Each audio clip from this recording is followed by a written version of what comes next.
বিসমিল্লাহির রহমানির রহিম। আসসালামু আলাইকুম এভরিওয়ান। আপনারা দেখছেন সোনা হোমি হল চ্যানেল। আমি ফিজিশিয়ান হিসেবে জুয়েল আপনাদের মাঝে আজ একটি ভিডিও নিয়ে আলোচনা করব। ভিডিওটি হলো নাকে গা ও ক্ষতের চিকিৎসা।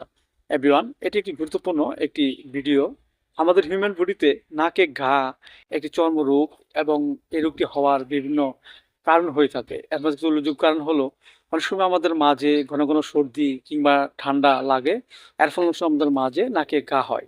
নাকে ঘা হওয়ার মাঝে কিছু একটি লক্ষণ সবসময় দেখা যায়, যেমন আস্তে আস্তে প্রথমে চুলকাবে এবং আস্তে আস্তে নাকে ঘা হবে এবং ক্ষতের সৃষ্টি হবে এবং আস্তে আস্তে দেখা যাচ্ছে নাক থেকে পানি কিংবা পিক ঝরবে।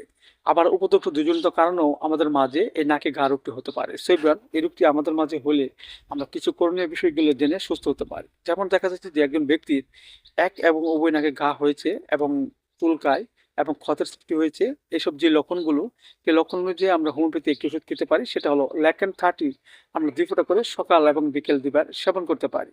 আবার দেখা যাচ্ছে যে একজন ব্যক্তির নাকের ভিতরে ঘা রোগটি দেখা দিয়েছে এবং প্রচুর চুলকায় এবং নাকে আস্তে আস্তে ক্ষতের সৃষ্টি হয়েছে। এসব যে লক্ষণগুলো, সেই লক্ষণ অনুযায়ী আমরা হোমিওপ্যাথিতে একটি ওষুধ খেতে পারি। সেটা হলো হাইড্রোসিস 30 আমরা 2 ফোঁটা করে সকাল এবং বিকেল 2 বার সেবন করতে পারি। এবং পাশাপাশি আমরা হোমিওপ্যাথিতে 2টি বায়োকেমিক বড়ি খেতে পারি। একটি হলো ক্যালকুলেট 4-6 এর 4টি বড়ি চিবিয়ে আমরা হালকা গরম পানি সহ সকাল এবং বিকেল 2 বার সেবন করতে পারি।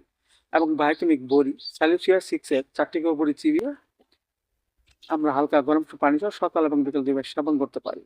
যার ফলে আমাদের মাঝে নাকে ঘা কিংবা ক্ষত যে রোগগুলো দেখা দিয়েছে তা আস্তে আস্তে কমে যাবে এবং আমাদের মাঝে সুস্থতা ফিরে আসবে। সেভিয়ান, ভিডিওটি যদি ভালো লাগে অবশ্যই আপনারা লাইক দিবেন এবং ভিডিও সম্পর্কে যদি কিছু জানার থাকে তাহলে অবশ্যই আপনারা কমেন্টস বক্সে জানাতে পারেন। সবাই ভালো থাকেন।